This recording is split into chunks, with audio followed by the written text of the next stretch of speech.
যে গ্রামের সর্দার মডল যদি দায়িত্ব নেই যে আমাদের কাছে তোমরা ফিতরা জমা করো আর আমরা ঈদের নামাজ পড়ার আগে আগে মিসকিনদের মাঝে বন্টন করে দিব, তাহলে তোমরা সর্দার মডলের কাছে ফিতরা জমা করো।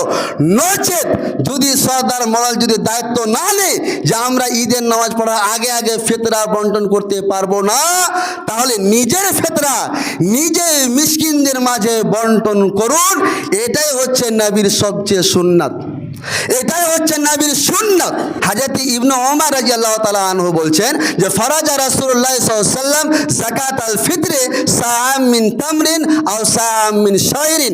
নবী সাল্লাল্লাহু আলাইহি ওয়াসাল্লাম যাকাতুল ফিতরা ফরজ করেছেন, ফরজ করেছেন। কাদের উপরে? কারা এটা আদায় করবে? আলাল আবদি ওয়াল হুররে, আজাদের উপরে, দাসের উপরে, ওয়া যাকারে ওয়াল উনসা, পুরুষের উপরে, নারীর উপরে, ওয়া সাগীরে ওয়াল কাবীরে, ছোট বড় সবাদের উপরে যাকাতুল ফিতর আদায় করাকে নবী সাল্লাল্লাহু আলাইহি ওয়াসাল্লাম ফরজ করেছেন। শর্ত হলো কি? মিনাল মুসলিমিন, মুসলমান হতে হবে। এবার চলে আসি, নবী সাল্লাল্লাহু আলাইহি ওয়াসাল্লাম বলছেন ওয়া আমারা বিহা আন তুআদ্দা ক্বাবলা খুরুজিন নাস ইলা সালাত, তোমরা এই যাকাতুল ফিতরাটা আদায় করবে ঈদের নামাজ পড়ার আগে আগে। ঈদের নামাজ পড়ার আগে আগে যাকাতুল ফিতর মিসকিনদের কাছে পৌঁছে দিতে হবে। মিসকিন আপনার কাছে আসবে না, এই হাদিস দ্বারা প্রমাণিত হলো। মিসকিন আপনার কাছে যাবে না চাইতে, আপনাকে পৌঁছে দিতে হবে। নবীজির হাদিস। হযরতে আবু সাঈদ আল খুদরি রাদিয়াল্লাহু তাআলা আনহু বলছেন যে আমরা নবী সাল্লাল্লাহু আলাইহি ওয়াসাল্লামের যুগে যাকাতুল ফিতরা আদায় করতাম। কুন্না নুখরিজু ফি আহাদে রাসূলুল্লাহ সাল্লাল্লাহু আলাইহি ওয়াসাল্লাম ইয়াউমাল ফিতরে সাআম মিন তুআম, আমরা যাকাতুল ফিতর এই রোজার মানে ঈদে অর্থাৎ ঈদুল ফিতরের দিনে আমরা যাকাতুল ফিতরা আদায় করতাম খাদ্য দ্রব্য থেকে 100 মানে 2.5 কিলো বা 200 বা 2 কিলো 700 গ্রাম। তো এই যে আমরা আদায় করতাম খাদ্য দ্রব্য থেকে, ওই জন্য দেখবেন যে আলেমদের মাঝে একটা মতভেদ থেকে যায়, টাকা দিব না পয়সা দেবো না কি যাই হোক, কিন্তু আমাদের উচিত হবে সুন্নতি পদ্ধতি হলো খাদ্য দ্রব্য থেকে ফিতরা দেওয়া, এবং ফিতরাটা আপনাকে বন্টন করতে হবে ঈদের নামাজের আগে আগে। এটাই নবীজির সুন্নাত। এবং অনেক আলেম উলামায়ে কেরামের মতভেদ হলো, ওদের রায় হলো যে গ্রামের সর্দার মডল যদি দায়িত্ব নেই যে আমাদের কাছে তোমরা ফিতরা জমা করো আর আমরা ঈদের নামাজ পড়ার আগে আগে মিসকিনদের মাঝে বন্টন করে দিব, তাহলে তোমরা সর্দার মডলের কাছে ফিতরা জমা করো।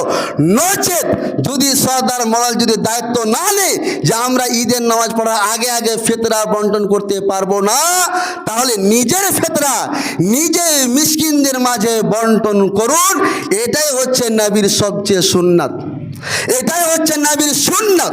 যে গ্রামের সর্দার মডল যদি দায়িত্ব নেই যে আমাদের কাছে তোমরা ফিতরা জমা করো আর আমরা ঈদের নামাজ পড়ার আগে আগে মিসকিনদের মাঝে বন্টন করে দিব, তাহলে তোমরা সর্দার মডলের কাছে ফিতরা জমা করো। নচেত যদি সর্দার মডল যদি দায়িত্ব না নেই যে আমরা ঈদের নামাজ পড়ার আগে আগে ফিতরা বন্টন করতে পারবো না, তাহলে নিজের ফিতরা নিজে মিসকিনদের মাঝে বন্টন করুন।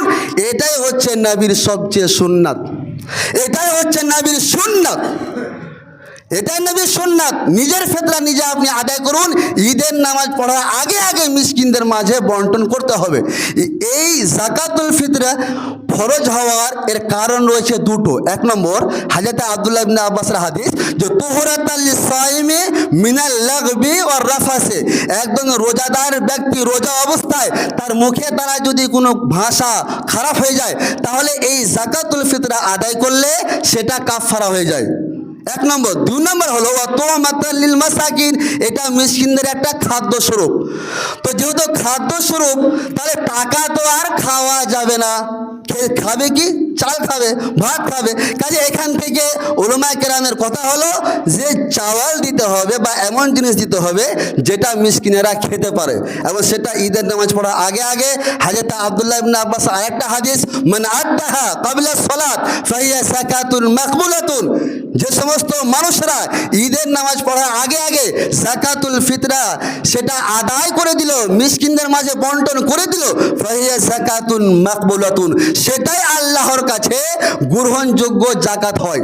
নচেত ওমান আদাহা বাদা সালাত ফাহিয়া সাদাকাতুন মিনাস সাদাকাতে, এবং যে সমস্ত মানুষেরা ঈদের নামাজ পড়ার পরে বন্টন করে সেটা একটা সাদকা হয়, সাধারণ সাদকা। মানে আম দিনে আপনি যে দান দিলে যে নেকিটা পান সেই নেকিটা আপনি পাবেন, কিন্তু